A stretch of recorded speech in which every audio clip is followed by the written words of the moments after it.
You're listening to the Last Man In podcast.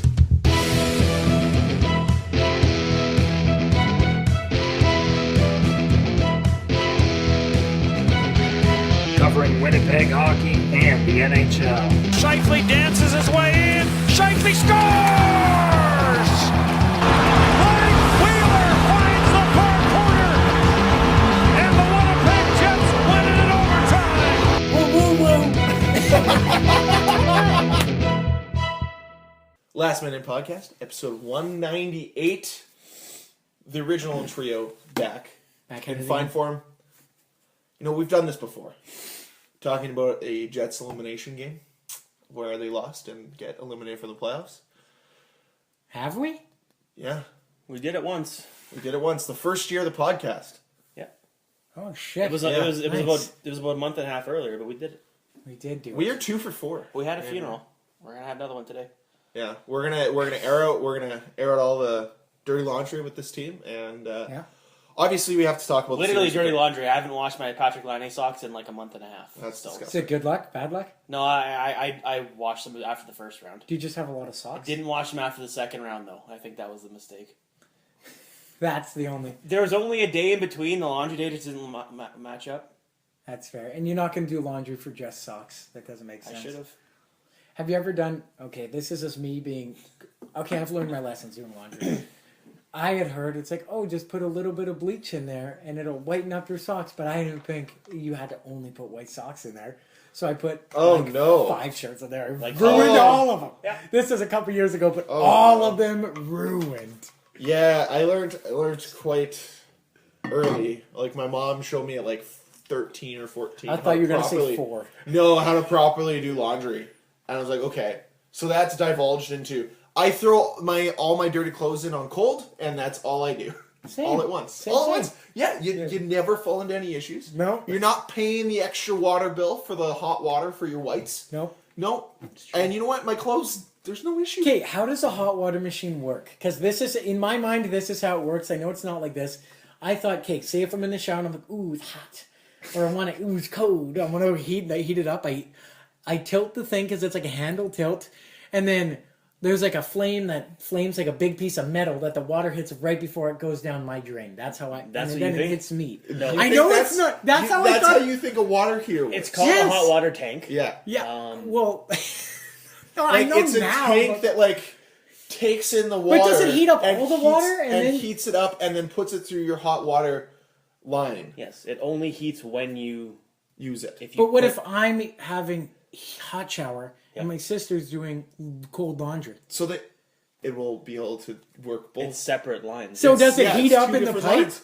Is No. there always two beside No, there's each other? there's a cold water pipe and a hot You water might not pipe. get as much water because your tank has to Yeah. send it through different lines, but you're Yeah. still going to get one. How does water. it refill?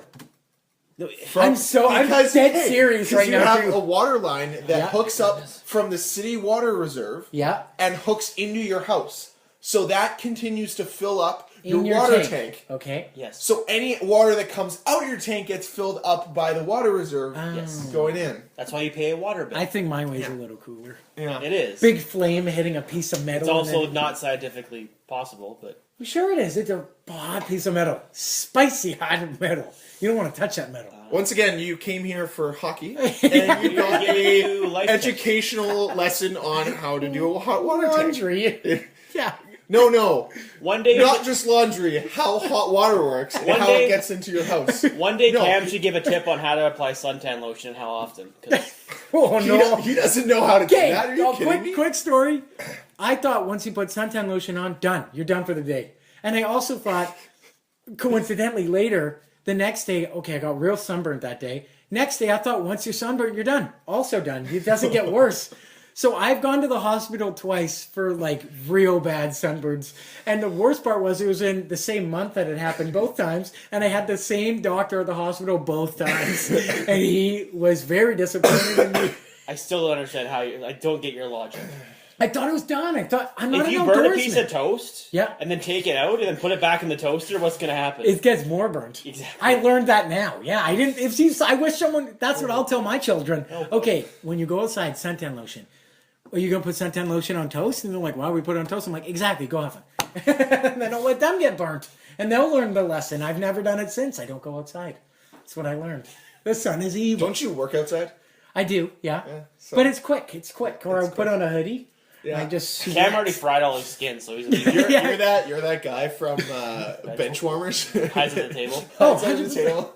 my Eats- shoulder. eats the Eats He like sunscreen. squeezes the sunscreen and eats it, and I become sunscreen. My shoulders, since I got like that super sunburn that month, I have like freckles on my shoulders since then. That was like That's crazy.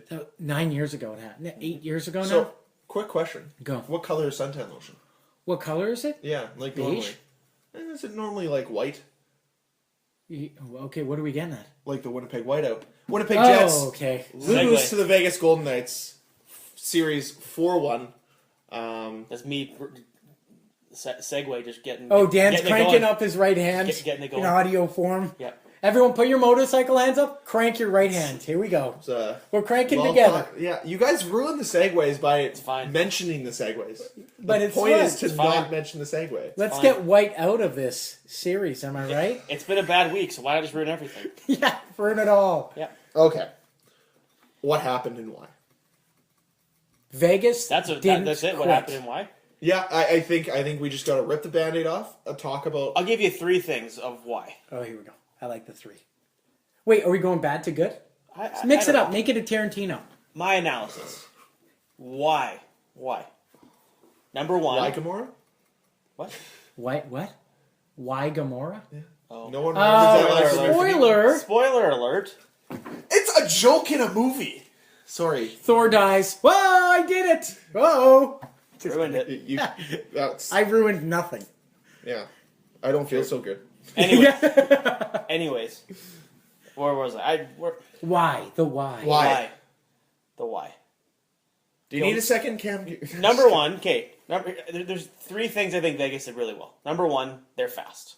And they use their speed to pressure the Jets and force them to make mistakes and force them to scramble. And that the Jets, they fought through it, but they weren't dominant like they usually were.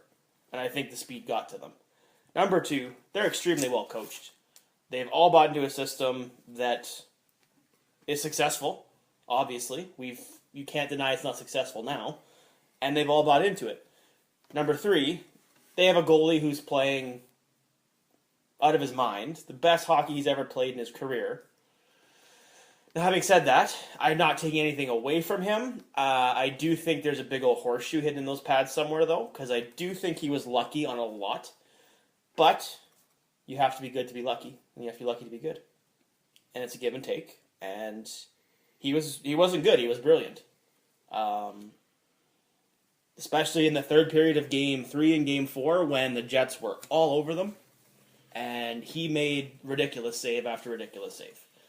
I don't know. It's a little tough to swallow. I don't... And even though it was a short series, it didn't feel like a blowout. It felt very close. It was very frustrating because it felt like the Jets were very close. It felt like, they battled through the speed, they battled through the hot goalie, but the turnovers, every time they seemed to make a turnover, it was in the net. And it did seem like the Jets got next to no favorable bounces in this series. You could probably count the favorable bounces they got on one hand. And there just weren't a lot. And maybe that's a byproduct of Vegas' speed creating their opportunities and them capitalizing on them. But I do think the Jets had no luck in this series. And I think they actually played pretty well. There were points in the game, like I said, where they were all over Vegas and they just couldn't solve the goalie. So, it sucks because they were close. Like, they were all 1-goal games for the most part, aside from a couple empty net goals. But I don't know. It's, kind of sucks. Because they were right there. They were right there. And by right there, like 3 wins, and they're in the Stanley Cup. But final. not even that. Like, the games were pretty even. Like, there was no blowout. Except for Game 1. which went in the Jets' favor. Yeah, definitely. But the Jets were in every game, and it was frustrating because it seemed like they would get behind, then they would battle back, they'd have all the momentum, and then they would score, and then one mistake and it's a goal. Like the killer was Game 4 when they were down 2-1 going into the third period, and they were all over Vegas in the third period for the second straight game. They got one by Fleury. They tied the game. They kept the pressure up. They were all over them. Vegas was not generating anything. And then a pass back to the point for Byfuglien, a one-timer that he heals. It goes straight into the center ice, breakaway goal. Thanks, Florida. That's how the series went, literally. Thanks, Florida? Well, no, but just the Jets would dominate, and then one mistake, and it's a goal. So, I mean, Vegas, they're opportunistic. They take advantage of their chances. I think there was some luck involved on their side. I think they got a lot of favorable bounces, but again, you have to be good to be lucky and lucky to be good.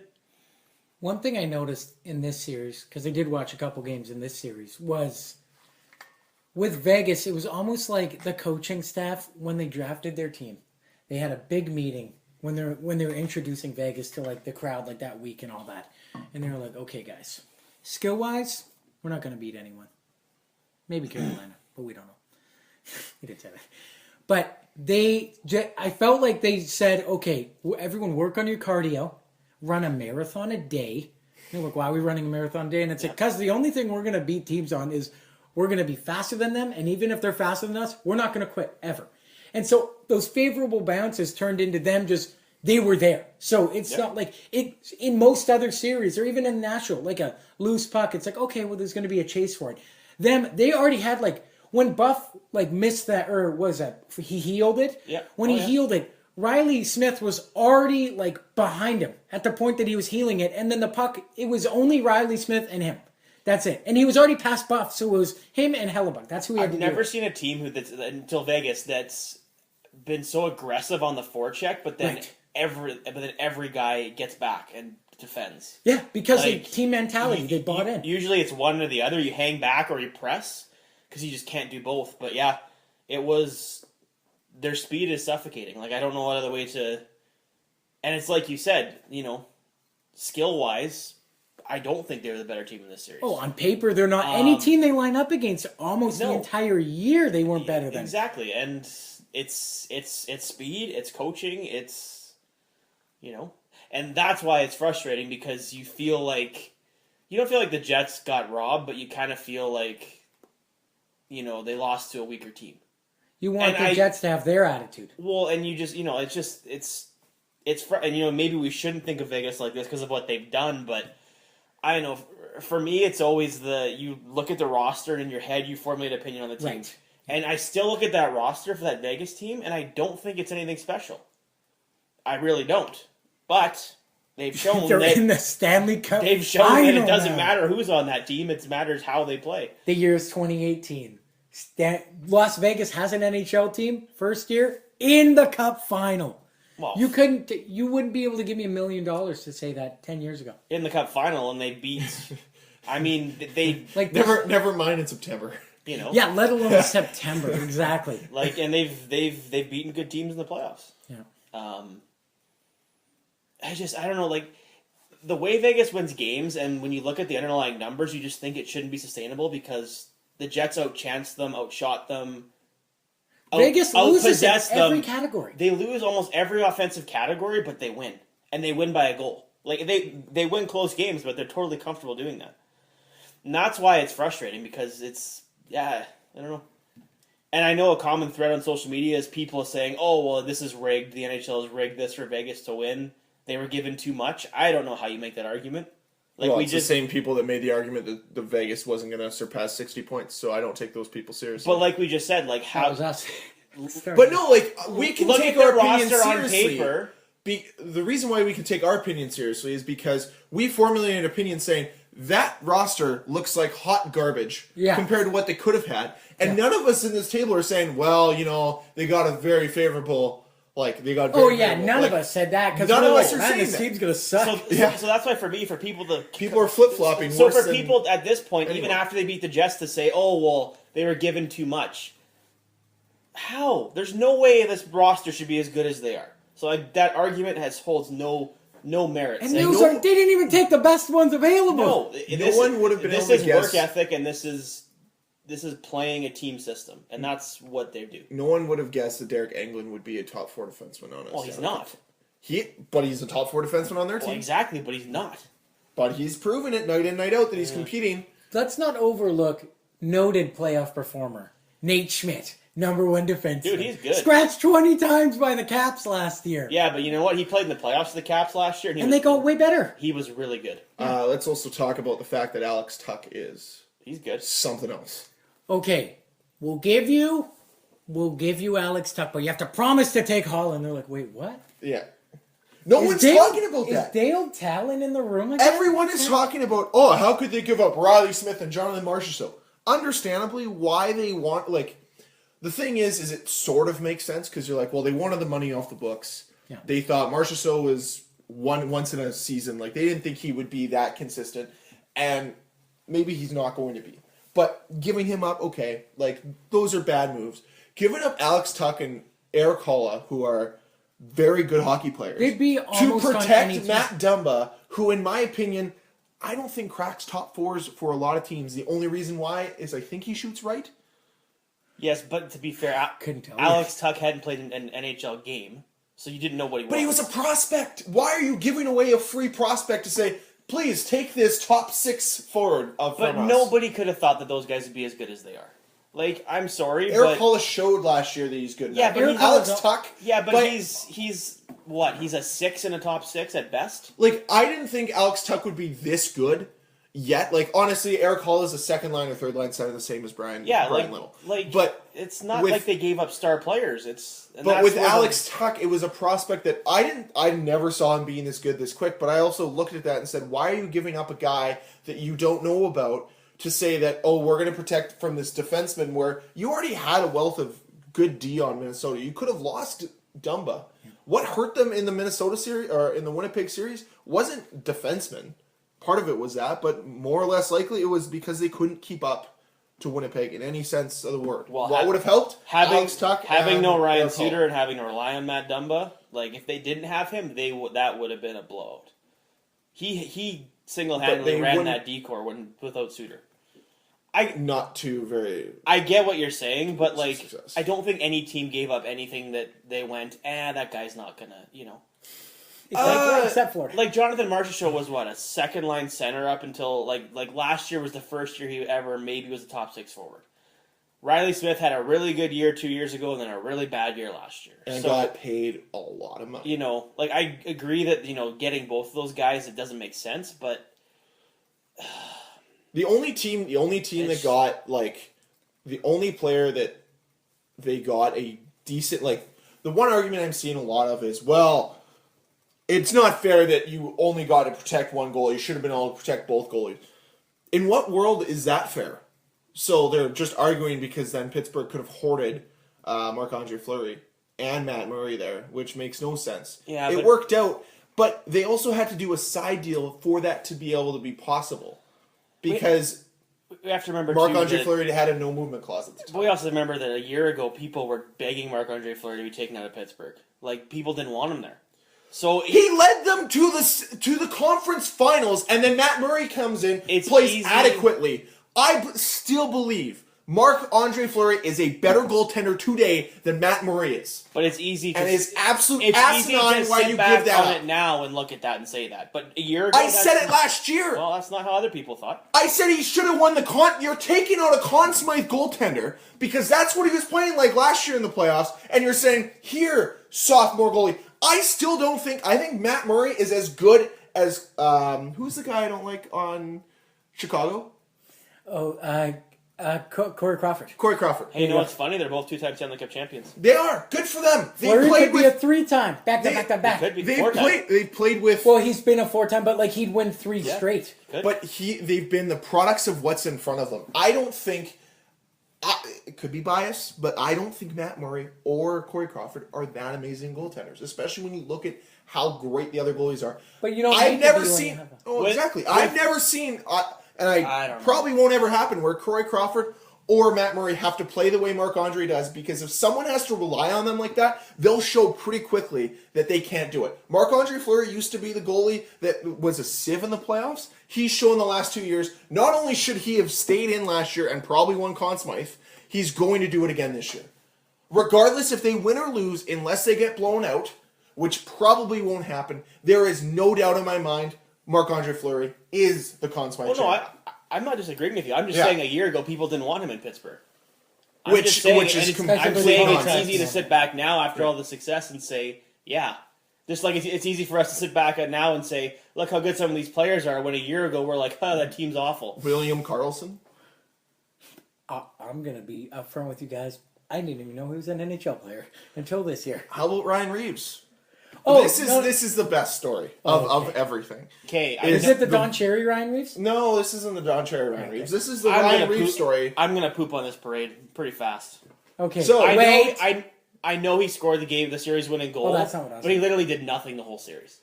Oh, he didn't do much of anything. But I also think it's super ironic that the guy who scored the goal was the guy that was Vegas took his, okay, Pittsburgh, we'll help you out so you can get Derek Brassard instead of Winnipeg getting Derek Brassard. Which, in hindsight, is probably a good thing for Winnipeg because they ever made. Paul Stastny was a better centerman than what Derek Brassard was for Pittsburgh. And it's funny because he's a better centerman than anybody on the Vegas Golden Knights, too. Yet, look how good they are. Take that back. You seem very bitter about it. I don't take it back. You think Derek Brassard's a better centerman than everyone on Vegas? Paul Stastny is a better centerman than anyone on Vegas. Yeah. He's really. I'm trying to think of the centerman, to be honest. I'm not trying to make William Karlsson. He's had honestly, no. He's had a good year. Yeah. Let's see what he does next year. But that's the thing. 400 goals. Jonathan Chichu, he was great that 1 year too. But that was definitely because of the guys he played with. I think Karlsson is a byproduct of the team he plays on. They play, but everyone's system. A byproduct. I'm just saying they play a good system. I think the biggest thing that hurt this Jets team was a 7-game series against Nashville. That you cannot tell me a team that was as rested as Vegas was came out in game 1 flat and then from then on dominated the series, scored the first goal in the subsequent 4 games. I think their latest goal scored in every game was like the 5-minute mark. You don't win like that. You do not win when you can't start in the NHL. You can't do that. And they got away with it with Nashville because I believe they had more skill than Nashville. Or at least they showcased that they did.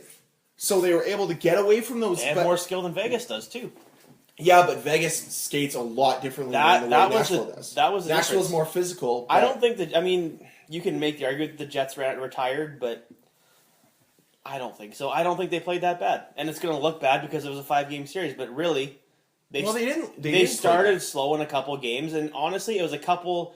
Honest to God, it was an unfortunate bounce that literally was in the net. Well, every single time. Yes, so I mean, you can chalk that up to skill or a horseshoe, but I'm going to go it's probably 50-50. It was actually Gary Bettman controlling it. No. I think a lot of it was... I think some of them were just bad luck for the Jets. I think some of them were speed. Well, I think it's a combination of both those things. But I think there was a lot of favorable bounces in Vegas' favor this series, and that's not saying it's rigged. That's not saying that they don't deserve it. That's just the way it went. Yeah. Like, Jets literally got no breaks. Well, and we've heard it from Blake Wheeler said it in Game 4. 9 out of 10 times we win that game. That was the one. Yeah. And that's just the way the series went. They didn't get the bounces. But that's they played well. But the thing is from games 2 all the way through to 5, they didn't play with a lead. Oh, and you were chasing the game, and a lot of what we saw in the series. Yes, the argument was okay. Well, Jets dominated. A lot of that is score effects too. Teams tend to sit back once they get a lead, especially a team like Vegas who likes to play a trap. So once they get you in, once they get that first goal, they suck you in and they say, "We trust our goalie. We know our defense are good enough." We're not. The thing was, they dominated shots. Yeah, they dominated scoring chances. But how many of those scoring chances were high quality, and how often did they happen? They had more than Vegas did. Yeah, because Vegas was defending the whole game. If you compare it to the Nashville series, where when Nashville played the trap, the Jets could do nothing.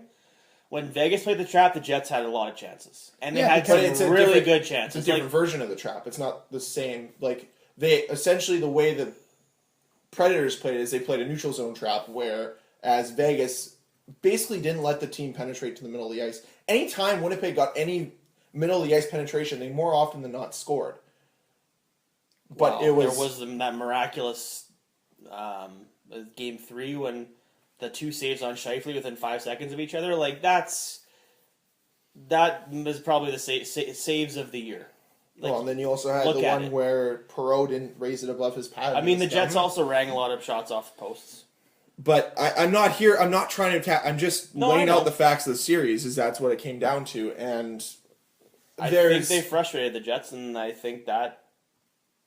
Well, you mentioned they didn't have time to breathe, and I heard a stat. I don't know the exact stat, but I heard that it was in game. I think it was 2, 3, 4 that this happened. In game 2, the Jets scored. 88 seconds later, Vegas scored. Game 3, 46 seconds later, Vegas scored. And game 4, it was 12 seconds later, Vegas scored. So, they never have time to even try and build momentum at that point, or attempt to get on the thing was they had all the momentum. They capitalized on the momentum. They couldn't keep that train going. Because honestly, in all 3 of those games you mentioned, when they tied the game up, when they got that next goal, that game was theirs. If they survive that shift, if they survive, if they could have pushed back. But one of the things that I noticed, like Dan said, who are their centers?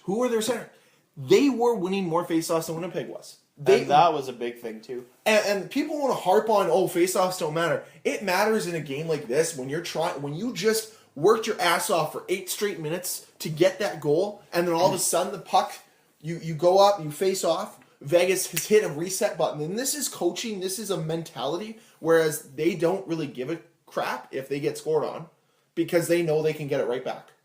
And that was where that mentality came in, and I also think it seeped in the Jets' head a little bit. Was as soon as they got a goal, they had to go on their heels all of a sudden because, oh no, what's Vegas going to do now? Because they're going to respond. And I think in some instances too, I think they got they got the goal to tie the game, and then they just started pressing right away again, and then turnover goal because they pressed too hard.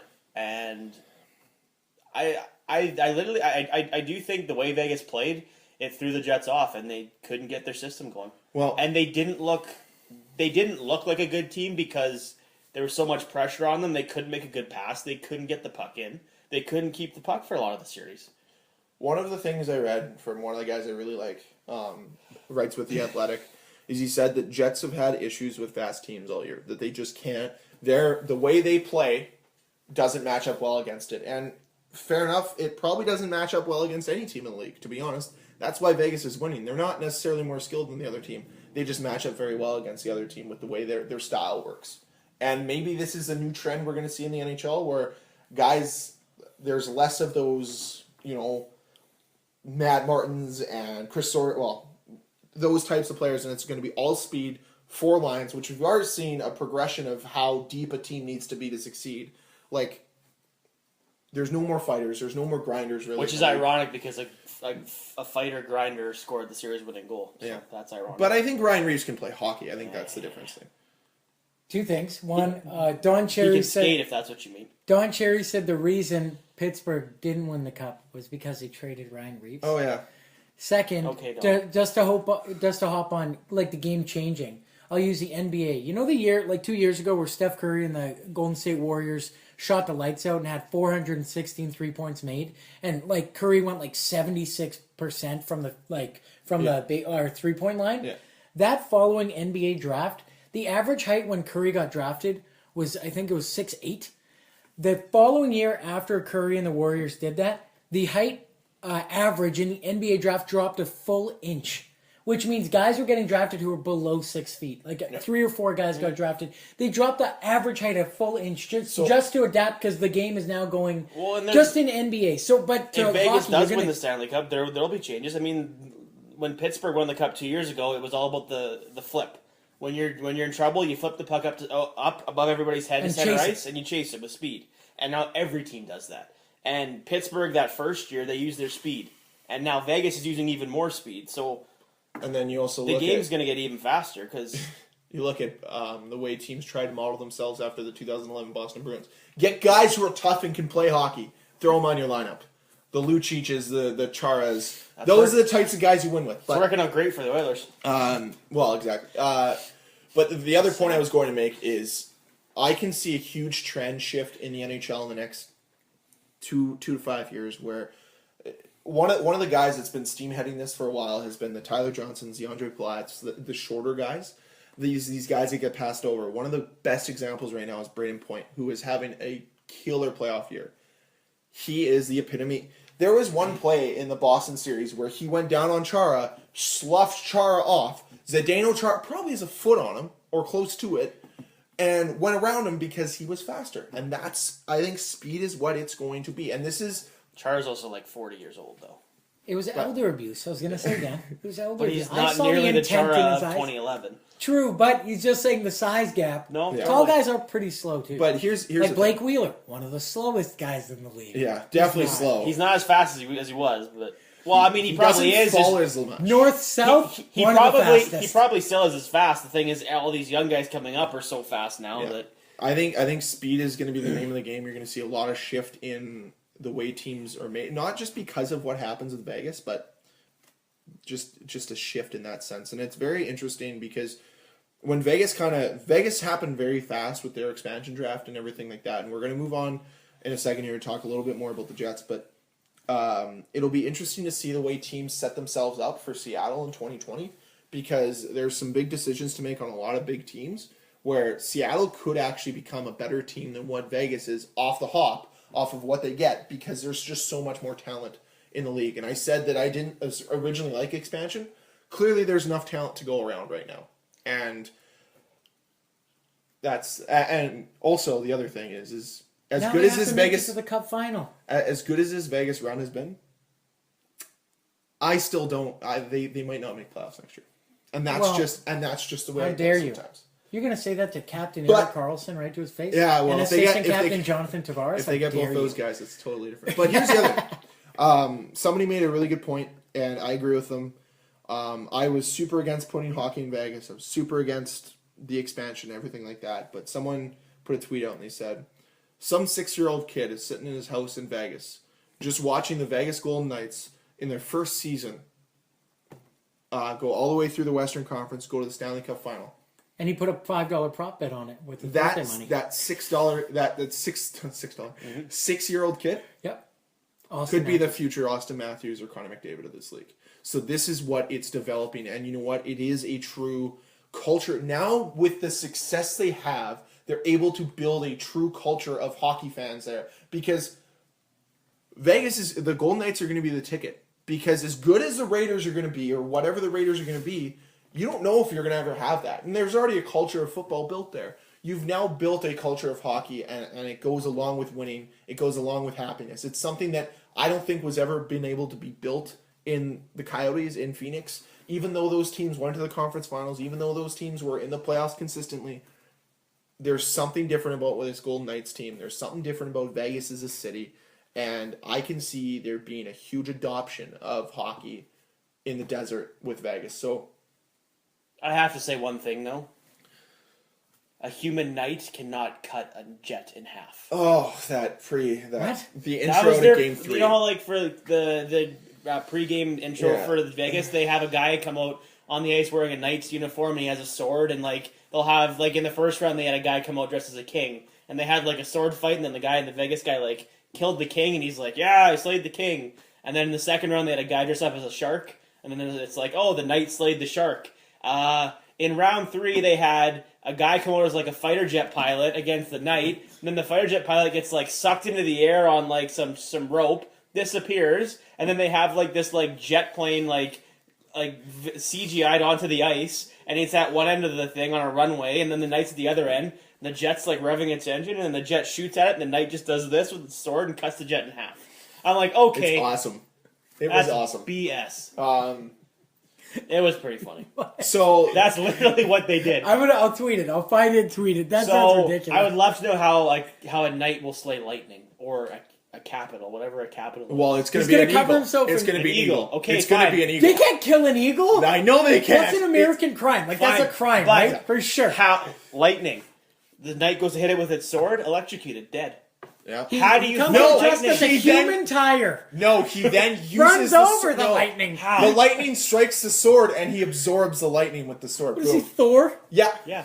Okay. I think that just one quick thing. I think there will be a fallback for Vegas next year. I'm not saying they won't be a good team, but remember the first year the Jets came back.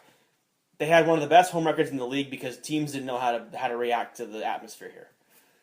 The second year, teams did some teams. They were prepared for it. They knew what to expect. They adapted. Jets' home record wasn't very good. I think the same thing with Vegas. The way they play, the atmosphere there, it's new. I think teams will strategize. They'll figure out ways to combat that next year, and I think next year you will see teams play Vegas a lot better. I know what Dan's saying. Let's translate. Kill the night. No, I just Kill think him. I think teams will adapt to their system next year. There's Yeah, also- 100%. Absolutely. There's also going to be like management sections and coaches that are just going to analyze film of Vegas and be like, hey, how can we model our game after this and how do we beat this next year? But we need to move on. What I want to do is I want to talk just a quick, brief paragraph about what you thought about this Jets season. And I'm going to start with Cam, and then we'll go down and we'll finish off with myself. Surprising. Surprised the hell out of me. That I knew they were always good. Like, I knew that. But I didn't know they were going to be that good. And then I didn't pick them to win a game in the first round, I don't think. And I was like, come on. It's Jets. They lose to the playoffs. And then they dominated Minnesota. And then when they beat Nashville, I was like, oh no, they're right there. This is no good. Ay. But no. Pleasantly surprised is the words I'll use to describe the Jets. Because it didn't seem, not that like the fandom was like wavering or anything, but it went up another tick with how good this team was all year. And as Dan said plenty of times, you got used to, you're like, oh, well, okay, they're behind 3-1. Guess they're going to lose this game. They won those games. And then they went on winning streaks. And then when they went on like a 2-game losing streak, fans are like, oh no, we will not stand for this. And then they go on a 7-game winning, like a 6-7-game winning streak again, which is good. You want that. You don't want to be Edmonton with Taylor Hall and back in the day where it's like, oh, well, I mean, I guess it's almost next year. Yeah. Now it's like, well, I've been listening to talk radio, especially since they lost. It's like, well, next year we're going to build on this and we're going to get better. And we have other guys coming in. We have pieces moving out. And so I'll stick with pleasantly surprised. Yeah. That's the word. Well, I want to talk about pieces coming in and moving out after we do this summation, but I think it was a huge success the whole season. I don't know how you can look at it and say it was anything but a huge success. I mean, most people didn't even think they'd make the playoffs this year. If they did, I don't think people thought they'd get to the Final Four, let alone have the second best record in the entire NHL. It's a huge success. I mean, it sucks the way it ended, but not every team goes all the way the first year. Chicago, they got to the conference final the first year. Next year, they won the Stanley Cup. Pittsburgh got to the final. They lost. Next year, they won the Stanley Cup. Florida obviously made a cup final. I think there's going to be 97. I think 96. there's a lot It was 96, a lot of hope, and I think there'll be a parade in the next 2 or 3 years down Portage. I really do. Which is our main street. Sorry, which Winnipeg-born player is going to get another cup? Which Winnipeg-born player is going to get? What do you mean? To this year? Well, no, like just in general. There's two that might this year. But no, I'm just saying because you're making a the joke 'cause Jets it's not won't Winnipeg. be, but some 2019 hockey news. I think they will be. I'm kidding. I'm not saying they'll win it next year, but I don't see why they won't. I don't see any reason why they're out of the talk. But for me, they proved me wrong in every sense of the word. I said that they needed to. This was a show me year. I think I said at the beginning of the year that whatever they did this year was. It's playoffs or bust, and they made playoffs. They exceeded every expectation. But I think beyond of what this team's done, I think what this city has done and the way this city backed this team, I've never seen so much unity within a community. Like, everyone talks about how Winnipeg is like the world's smallest city or like the world's biggest town in the sense that like everyone can come together as a community. And we saw that with this team. We saw that with the whiteout parties. We saw that with the support of local businesses by flocking there to go watch the game. Instead of sitting in your friend's basement. And the other thing too is the one thing I'm gonna miss is that those texts you have back and forth with your buddies saying, hey, what are you doing for the game today? Because in an 82 game schedule, you might do it for a Saturday night game. But when it's a Tuesday 8:30 start, you're like, hey, I don't care about work tomorrow. Let's go have a couple beers. I got sick time. Exactly. And that was the thing. It was so unique, and I never experienced anything like that. And to defy all expectations the way they did, and in my opinion, from everything they've done the last 7 years, and the 7 years of torment or whatever it is, this year, this run, this 2 months or a month and a half run was worth every bit of that. And I can't wait for the time when Toronto does it. There's my shoehorn Toronto in there, but I want fans to realize what that joy is, because when you see its city come together the way Winnipeg did, when you see a fan base support the team fully, and the way Winnipeg did is you had those negative comments here or there, you had those typical fans, but for the most part everything was positive. People believed in the team, and the sense I get from a lot of the people I've talked to is they know we're going to be back next year. And there's no... For a lot of people, it's bittersweet, but it's not hanging our heads low. We're holding our heads high because we accomplished this great feat that no one had us there. No one thought at the beginning of the year, not only would it be Vegas, but that Winnipeg would be the team they'd be playing in the Western Conference Final. Not only would Winnipeg then be the favorite in that series, because when you put roster versus roster, yeah, Winnipeg's the favorite. But sometimes you gotta learn, you got to get the experience, and you can move on. And having guys like Connor Hellebuyck in his first ever playoffs, having Patrick Laine, Nikolai Ehlers, Jack Roslovic. Well, just all these guys. Josh By the Morrissey, way, Jacob Trouba. Oh my god! Well, no, Jacob Trouba's second playoffs, but first real taste, right? This is but the other thing too is you look at, and I want to get to the guys in the pipeline, but the way this team came together, anybody could be picked out and put in. And it all worked. It all fit. It was the worst part about me. The guy I feel worse for is Dmitry Kulikov, who played like his first game in 3 months, and it was the last game of the season. I think that was his first playoff game ever. What teams have you ever played? Florida. Florida 2 years ago. Yeah. Oh yeah. No, never mind. But either way, like, good for him. And it sucks because I think he was good to go for a couple weeks, but yeah, you got to go with. You don't mess with it. And the Zohan. Yeah, but you know what? He'll hopefully be healthy next year. He adds to an already deep top 6 unit. So the window is open. Let's put it that way. The window is probably for the next 3 to 5. They broke the window this year. And the other thing too, though, is I think that they've finally shown free agents like come play here. Well, and I think Winnipeg got a ton of exposure. And people always say, oh, media outside Winnipeg, American media, they don't pay attention to the Winnipeg. Our players get no recognition. I think that's changed because they were one of 4 teams in the NHL left, and they were on primetime American television for the last 2 months. And I saw them on First Take.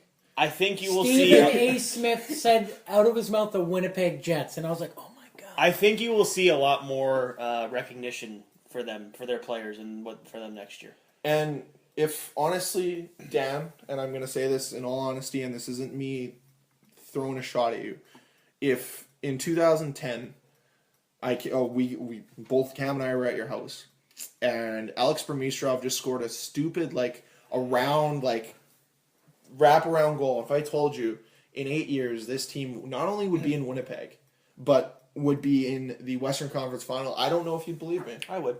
No, I wouldn't. With what they had, in all honesty, with what they had to what they have now is incredible, which gets us to the next point. Wait, Dan's reaction would be, damn it, I was hoping for Arizona. Phoenix, damn it, again in the dollar. Well, we realized that the Jets probably got the better franchise. Yeah. Not at the time. At the time, the Coyotes were pretty good. But the prospects that Atlanta now, had. I mean, the Coyotes haven't made the playoffs since. The Jets have done some good things. So let's talk about the guys, the RFAs, the potential UFAs. I think we have to start first and foremost with Paul Stastny. What do you think happens with him? I think they'll try and figure something out. I think it just matters on if it's going to matter on if they can get something that works. And I think it's going to depend what some of these other guys, what Chevy's able to sign some other guys for. I think I think they'd love to keep him. He said he'd love to stay. It's not always that easy, but I think they'll try. I really hope they do. I think he has 3 options in all honesty. I think he's a better center than Bryan Little. Yeah, well, I would agree. So I would love for them. I don't know, but I would love. I have this very very weird theory that I could see Bryan Little getting moved, even though he's my favorite player on the team. I'm not judging. Yeah, I could see him getting moved to a team that needs a depth center, which would be the Toronto Maple Leafs. What they get in return, don't know, but I think it would be something that would work beneficial for both teams. That might be a tough sell, though, because I'm pretty sure his new deal has a no trade, and I don't think he really wants to leave. I don't think he wants to leave either. I don't think there's anybody on this team that wants to leave, and that includes restricted free agent Jacob Trouba. Oh, he doesn't now, apparently. But I was thinking about this, is I could also see him not signing a super long deal, which this hurt. The only thing that could hurt the Jets is Jacob Trouba coming to the table and saying, I want a 4-year deal. Because you know what's tied to that 4-year deal? Money. Like a big dollar amount. Because 4-year deal, I believe, takes him to his UFA status, which then at that point he can choose where he wants to go. Not saying he wouldn't want to come back here, but in all reality, in 4 to 5 years, this team's going to end up looking different just because of the contracts of Ehlers, Scheifele, Laine, Rozovic, Connor, all those guys. So maybe there won't be a spot for him. Maybe that contract that he'd ask at that point would be too steep. Whatever it might be, he wants to be here now. I wouldn't be surprised if he takes a lower term but higher money, which would he hurt implied the Jets. today they did their exit interviews Yes. today, and he implied today that he wants long term. Well, so I mean, Which we'll would be see. fair. He is young. So But maybe yeah. I think long term works out better for the Jets because you probably get him 100%. for a cheaper rate. If you go 4 years, he's going to want more salary. Exactly. And this next year coming up is kind of critical because Laine, he very well might get a new deal this summer. He said he said today he said he'll stay here as long as they want him for it. He doesn't want to go anywhere. yeah.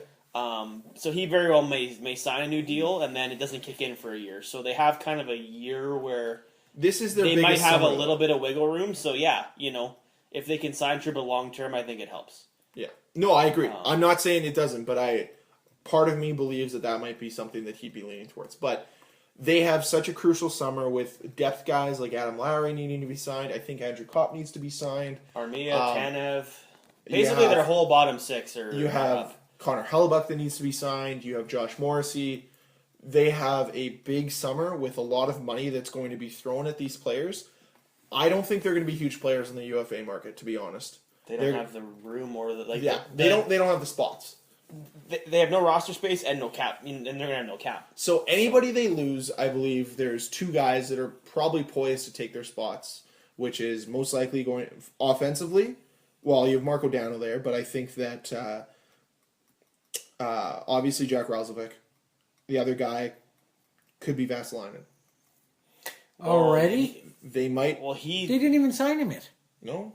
They haven't even signed him. No, but there was all that talk that he said he was going to sign with them as soon as the season was done. Obviously, that didn't happen, but from the reports, sounds like this kid's pretty good. Yeah. So he'll start with the Moose. I I wouldn't could be see him going surprised to if the Moose for a year. Rozovic starts there either. I think Rozovic's earned I think he has as well. earned a roster But if he spot. if he does what Andrew Kopp did last year, which was play 5 to 6 games, start the season down there, come up the second something happens. The other guy that I could think of as well would be Brendan Lemieux. Obviously, we know Sammy Niku is going to be coming up. Tucker Pullman's also an RFA. Be curious to see what happens there if they say, you might have a spot somewhere. I think they have 2 expendable assets, would be Bryan Little and Tyler Myers. Those are their 2 most expendable assets with what they have down below in their system right now. I don't think they move either guy, but I I'm thought just saying, Myers played awesome. He did. I don't think they'll get rid of him. I think Niku's in the AHL for another year. Don't rush him up. They've got guys. They've got Sherratt for another year. They've got Pullman they can re-sign. As good as Niku was, I think he's in the AHL for another year unless injuries happen. And that's not a bad thing. No, I'm not there's saying it nothing is. saying he needs to come up, and I think, I don't see Toby Enstrom coming back, which I don't think they need him though.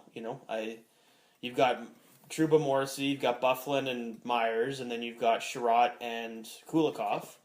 You can throw Tucker Pullman in there, and I wouldn't be surprised if they re-sign Joe Morrow because he'll be cheap, and he was pretty good when he was in there. Yep. And then you've got a couple extra defensemen. So Well, and then the second someone gets hurt, that's when you bring up Simon. well, you know someone's getting hurt with that decor. Yeah. But in all honesty, like the reason why I say Tyler Myers is an expendable asset is because of the fact that it would free some cap room off your books if It would. the Trouba money, because and it also depends what happens with Steve Mason, because that $4.2 million contract is looking a little bit more expensive, or whatever it is. Well, but it's only one more year. I know it's only one more year, but does it Maybe hurt? they try and move him, but I don't know. I don't know. I don't think they can move Steve Mason. I think the only option. I don't would think be anybody Buffalo. will take him. I don't know. Okay, let's tough. talk. Game 7, Tampa Bay, Washington. Who do we got? Tampa. Why? Anyone but Tom Wilson. I can't. Oh, that's why. Yeah, can't- you're right. I You're can't right. support Sorry, Tom I Wilson. forgot. How dare you? Why so much hate? Well, Okay. Tom Wilson's No, kind of I a have a player. breakdown. Each division has a guy in it that you're like, I hate that guy. Yeah.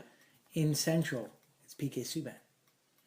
In the that's Metropolitan, fair. in the Pacific, it would, no offense, Greg, it would most likely be Nazem Kadri. God, That's the Atlantic. And how are you forgetting Brad Marchand? Oh, you were just gonna say Brad Marchand. Tomato. The Metro. There you go. The Metropolitan is Tom Radko Wilson. Gudas.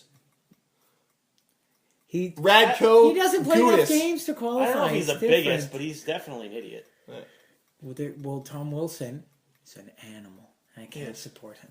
And I'd match Who's in the Pacific then? Who's the guy? in the Pacific. Yeah. See, I don't watch. Milan Lucic, we all agree. Perfect. Maybe. Yeah. I'll See, stick I don't Jim watch. Benning. See, I don't watch a lot of Caps games, so like maybe I haven't built up a hate for Tom Wilson yet, but I don't feel he's that dirty of a player. I feel like he's overly aggressive, and I feel like an unintentional byproduct of that is he makes some bad hits.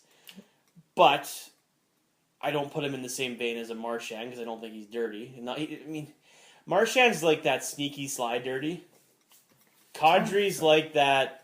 He just goes over the line sometimes. He almost like blacks out and almost kills someone. And he's like, "Oh, sorry." Tom Wilson gave a guy a concussion, Yeah, broke but his jaw, it and wasn't knocked even out 12 teeth. It wasn't that bad of a hit if you watch it. He Tom didn't. Wilson He didn't supporter. lead with the. He didn't didn't extend jump his and elbow body. him in the head. He just came up real high on the guy. Yeah, I know the intent in those Tom Wilson eyes. But there's I've also- seen it all too many times. But lots of people also are like, "Oh, well, a guy got hit from a hurt, so it was a dirty hit." No, there's such thing as a clean hit that hurts somebody. People just can't I accept think that. Paul Korea, Scott I've Stevens. been Dustin But no. Bufflin hits. People Whenever get someone hurt, gets hurt but and not gets- intentionally. Whenever damaged. somebody gets hit by a hurt, there's always those people that overreact and say it was dirty. It doesn't have to be. You've said hit by a hurt twice now. Hit by a hurt, whatever. I said it anyway, too, actually. my point is, I can see why you don't like him, Yeah. but I don't think he's. I don't know. And then also, I think wanting to see Ovi get a cup outweighs Tom Wilson. I think. and Kuznetsov flap. I Oh don't really? Like the Oh really, flap. Don? Yeah, Don. I don't like the Yeah? flapping. You don't like any. This is dating back to 2 years ago. I Yeah, said I that's didn't fine. like the It's- flap. I like personality. I'm starting to turn ahead and saying I wouldn't mind my players to have a little bit of personality. The Not goal is a mine. big I deal. want mine to be robots. The only thing I don't like is when he scored the goal against Pittsburgh. He went to go cheer with his teammates. He's like, "Wait, gotta turn back and do my flap. Then I Yeah. can cheer with my To be teammates." fair, That's they what kind of they just person slayed the Kuznetsov beast. is. They so did. I think And he was the one who did it. What if they play Vegas and it's just a image of Kuznetsov going across the ice doing his flappy wing thing, and then it goes ha. Oh, I Cuts think Kuznetsov. the guy Kuznetsov. with the knife. Um, The knight. I like Tampa as a team more to begin with, so I'll just stick to Tampa. That So would be my final pick. the Stanley Cup final will start Monday. Yep. Have you guys seen the schedule by chance? Yeah, I actually have it right in front of me here. This is the same thing they did last year, which is draw this thing out as long as possible. 3 days between games. 3 days, well, 2 days between games. How many Two days off are? days. How many days are in the month of May? 31. 31. No way! 16 days. Yeah. Because it goes. It starts Monday, May 28th, Wednesday, May 30th, Saturday, June 2nd, Monday, June 4th, Thursday, June 7th, Sunday, June 10th, Wednesday, June 13th. There's only two games, which is between game 1 and 2, and 3 and 4, I think, where there's only one. So they say they allot this time for travel. Okay. They've done travel all year. It takes you 4 days to get from... I know. The great thing about the conference finals... They're going to be basically going across the country. Like, understandable. DC and Nevada are pretty much as far apart as you can get. Or Tampa, Florida. too. Or It's just Florida, lower. too. Yeah. It is far. But you take a travel day.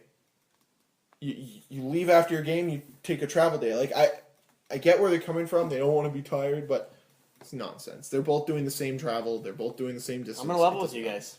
And this is conference finals were... This was probably going to happen perfectly regardless planned.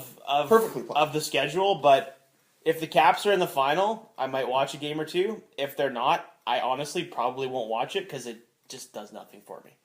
I don't really have a problem with either Tampa Bay or Vegas winning, but I just almost don't care. I would like to see Ovi win a cup, so if he's there, I will probably watch. But if he's not, I honestly... That's fair. I mean, it's not shocking to me anymore if Vegas wins the Stanley Cup, so if they do, good for them. Yeah, Tampa Bay's a good team, so it's not going to surprise me if they win one. Yeah, I'm on that boat as well. So, but Ovi, I would have a vested interest. Like I would like to see him get one. See, can they beat Vegas? Yeah, questionable. It would rely on the shoulders of Braden Holtby. But the other thing is I'll make this point. For me at least, I'll watch it regardless. If Ovi's there, I'll have a horse in the race. Otherwise, I don't really care who wins. And I'll watch it because of that. I'll enjoy Vegas' speed. I'll enjoy the talent of Steven Stamkos, Brandon Point, and so on and so forth. And I think it would be a good storyline, Vasilevsky versus Fleury as well. So, really, whatever ends up happening, I'll be happy with any team. I'll be over the moon if Ovi wins it, but I'll be very happy with any of the three. Cameron? Who do you want? Oh, Tampa. Tampa? 100%. Tampa over Vegas too? Oh, no, I'm picking Vegas. Okay. I want this alleged Cinderella story. Yeah? It's not a Cinderella story, they're good. They're good. They're Yeah, good team. they're the way they play. I would like to go is very see good. their arena. Well, you know what? You could travel to Vegas next year with me when the Leafs play there. Whenever that is. I wouldn't be opposed to that, but are we going to go see Wayne Newton as well? No, we're not. How about Carrot Top? Yes. Cher? We no, not Cher. Britney Spears? Yes. Celine Dion? Sure. Sold.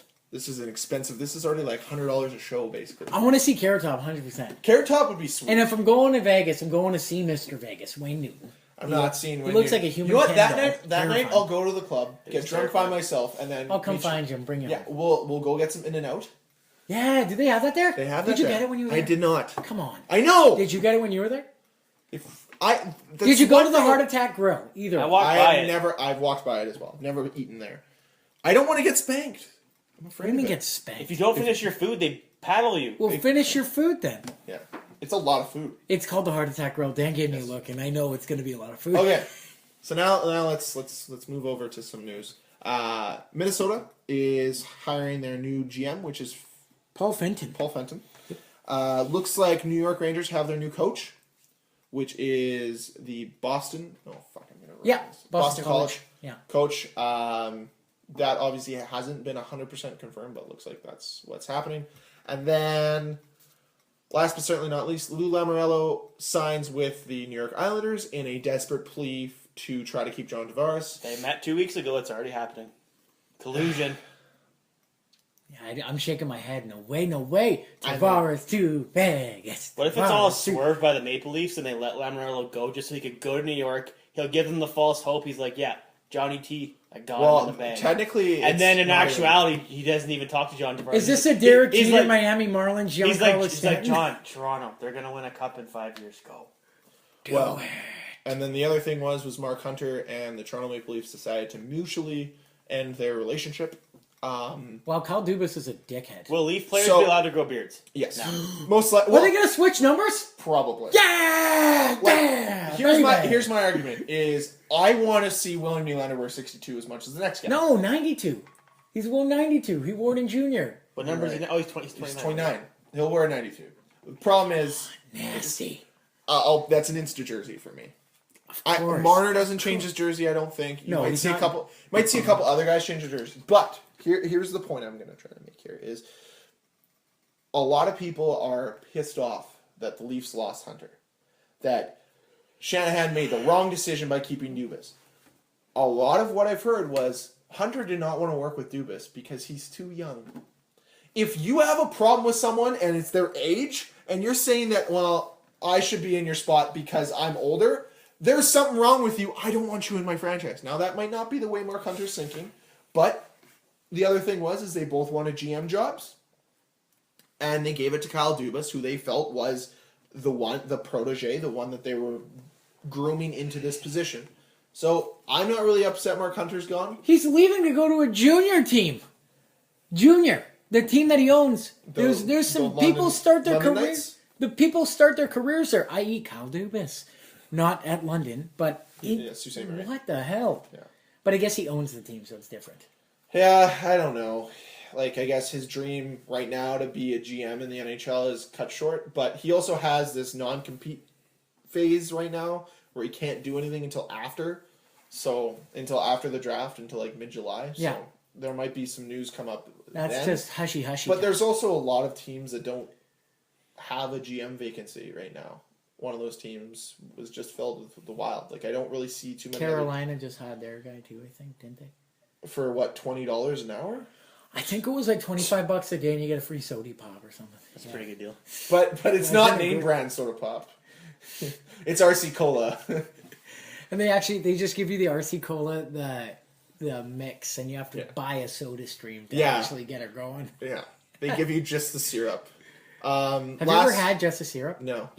Don't do it. I'm not going to. I'm powered. I'm trying to wean myself off pop. It's healthier pop though, Greg.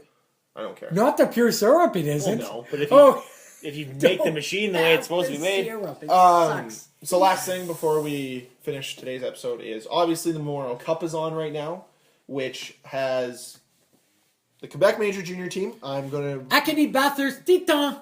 The Titans. The WHL. Hamilton Bulldogs. No, WHL. Swift Current Broncos. The OHL. No, not those Broncos. What? The OHL. OHL Hamilton Bulldogs. And Host the Regina Pats. crazy thing... I don't follow junior hockey, so when I saw Hamilton Bulldogs, I'm like, what? I'm like, Belleville... I know. No, they actually have PK Subban. I remembered. I'm just like, that's weird. They're an AHL team. And then I'm like, oh, nope. They're not anymore. So, their jerseys are great. You follow do. it closer than I do. Yeah. Who's your pick? To win it? Yeah. Hamilton. They're deeper than everyone. But they lost to Regina in Game 1. The team that didn't play since April 7th. True.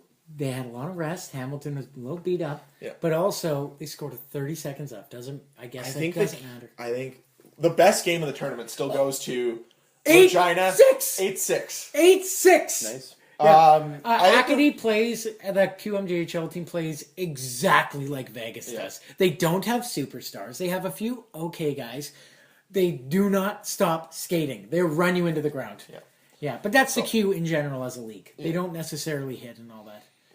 Yeah, they don't, and a lot of their they'll have mega teams like what we saw with Halifax when they had Duran and Ehlers and every those couple of years guys, there's going to be a super mega team, and then after that it's just every once in a while Quebec Ramparts get really good. Yeah, Hamilton would be that team of this. I have a tournament. question. It's not really related. It just popped in my head. Who is the Vegas Knights AHL team? The Chicago Wolves. Are they? Okay. So they share it with the St. Louis Blues. Right, because Really? the Yeah, how does captain that of the work? Chicago Wolves is who? It was a guy who's on one of their NHL guys. He just So they have St. Louis and Vegas prospects. Yeah. Yeah, the AHL does there's that all only- the time. They share. Yeah. You can share. Yeah, I think there's only 29 or 30 AHL teams right now. Really? So they share, yeah. So they must have a lot of prospects that aren't playing then, or are they playing other? So- Well, they've only had one draft. And then realistically. they only have one draft. The other thing is they have an ECHL team where these other guys will go to, right? So Weird. the crazy thing is all their AHL guys right now are traveling with the team for the most part. And that was the same with the Jets. Well, We the saw Jets- the the About Jets- 13 guys, or 12 guys, yeah, 13 something guys. like that. Brad Garrison, or Jason Garrison, is the captain of the Chicago Wolves. Oh yeah, that's That's right. There Remember that yeah, guy? I remember that guy. I remember that guy. Essentially, my pick is the QMJHL Caddy Titans. Dakaditita. Yeah, That's fine. Yeah. Only reason is I wouldn't mind seeing a QMJHL winner, and I don't want Hamilton to win anything ever again. They just got Johnny Manziel. Oh, the Money Man. Yeah, Wait, are you going to go watch? I will. I want him to succeed in the CFL. I do. I think it would be a fantastic story if he succeeds. Then he shows that people could succeed coming out of the city of Hamilton. Yeah. Well, that or the CFL, and then he goes to the NFL and he backs up. And one of the other guys that would do a lot of good if he came over here would be Colin Kaepernick, because he can't play in the NFL right now because he's in a lawsuit with them. So no team's going to touch him. So Bombers need a backup quarterback after Darian. Shifty Darian took his 70 G's and walked. Okay, let's fill in people who don't watch the CFL. In the CFL, there's only, 9 teams? 9 teams. This one guy has almost played for everyone, Darian Durant. He's an aging only quarterback. Played for 2 teams. Yeah. Oh, 2. Saskatchewan and... He played for Saskatchewan for most of his career. Yeah. Which is Winnipeg, where we are now, their direct rival. It'd be like... Austin Matthews playing for the Maple Leafs. Or one guy playing for the Packers and then signing with the Vikings. Sorry, I meant Austin Matthews playing for the Cavs. Like a Brett Favre. Okay, basically... But instead of Brett Favre playing for the Minnesota Vikings... He signed a contract with a $70,000 signing bonus, but there was no stipulations in the bonus, like you have to show up to training camp or whatever. He took the money 4 days before training camp opened. He tweeted that he's retiring and he's keeping the 70 G's. And he didn't even tell the team. He found out over Twitter. Oh, turncoat heel of the century. Unbelievable move. Heel move. Heel move of the cinch. Oh my goodness. I don't even think Brock Lesnar would do that. That's cold. That's real cold. That's stone cold, like, attitude era. Yeah. I just watched, actually, now that we're on wrestling real quick, the Jericho Rock, where they're in the backstage segment with Michael Cole, where they're exchanging each other's lines, and it's like, well, you know, the Jerichoholics are going to be able to smash. And then he's like, and then it goes to The Rock, and he's like, don't you ever. And it's like 5 minutes. I got to tweet it for the accounts. It's one of the best backstage segments I've ever seen. It's The Rock, Hulk Hogan, and Kane. No. Backstage, and because they're having a 6-man tag. This is like old. Yeah, well, obviously. And then it's The Rock and Hogan, and they're like talking in the locker room, and Kane walks up to them, and they're kind of like, "Oh, hey, this is like back when Kane had his mask." He didn't even talk or anything. Kane cuts a full on. He does like a promo. It's like half of The Rock's lines, and then half of like Hulk Hogan's like, "What you gonna do?" And he just like, this is back when Kane like never broke his demon character. Okay. It's hilarious. All right, I'll try to find that, tweet that out too. Oh, it's great. Okay, Rock Hulk. But to answer your question, I believe out of the Memorial Cup, I think it's going to be Hamilton. But you never know, because Junior, the upside and downside to the Memorial Cup. Upside, 1-game playoff. Downside, also 1-game playoff, where if you have a bad game, you're out of the tournament. The upside is the downside. The downside of the upside. There you go. The upside down. The upside down. Welcome to the world. There you go. All right. Anything else? No. I have one breaking news. St. Louis Blues, they changed the name of their arena from the Scott Trade Center to the Enterprise Center. Cool. I think that's a great name change. Enterprise Center. Never Are they gonna forget. just Isn't have that what the cars? Florida ring's called? The Enterprise Rental Car Center? All That's I what it know- used to be called. Remember a couple years ago when Florida was like, okay, if you buy season tickets, actually buying season tickets, you got a free parking pass. To buy the season tickets it would be cheaper to buy season tickets than to buy parking pass. So Doug McLean from Hockey Central at noon bought season tickets in the upper deck. Yeah. Just one to have a parking pass in Florida when he went golfing. What a dickhead. Well, why not? How many people did Why that? not? I wouldn't even go to the games. I don't care. They don't even fix the glass with glass. They fix it with plywood. Plywood. Never forget. Ever. All right. Send us home, Gregory. What do we got? Thank you for listening to episode 198 of Last Minute Podcast. Please check us out wherever you find your podcast, whether that be through the podcast app on your iPhone, or through the podcast app on your iPad, or through however you get your podcasts on There we Google go. Play. Thanks. Check us out on YouTube and leave a comment. Last Minute Podcast, how you find us there. Hit that subscribe button. We're nearing on 100 subscribers. Also, if you want to get in touch with us, you can either email us at lastminutepc@gmail.com or tweet us at lastminutepc on the Twitters. Or send a courier pigeon. tweet, We'll find us. Yep. Or a message in a bottle. Message in a bottle. Smoke signals. Just build Inukshuks and we'll find them. Yeah, we know. If someone builds in a Inukshukanaano, Cook's built in a Actually, you know what? Put us on a scavenger hunt to find your message. I like scavenger hunts. What if we get a letter 6 months from now? It's like, all right, look left. Don't sneeze. And you're like, what? You look left and there's a guy who hits you with pepper in your face. But you can't sneeze. I lost it. I get it. Wouldn't it be better if you sneezed? No, it said look left, don't sneeze. But you can't. You're not allowed to sneeze. Yeah, it's part What of the if scavenger I hunt. break the rules? Then you die. Then the guy stabs you right in the throat. Yeah. I want to do another escape room. Those are fun.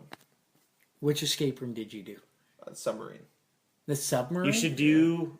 It's over here on Portage Avenue. did there. It's called the Mavis House. Oh, I heard about that. Oh, no. Okay, I'll cut it off and then we'll talk about it. I don't want to ruin the Do it. ending. It's fun. See you later. See you another time. Have a good eve. That's a flashlight. That's- And...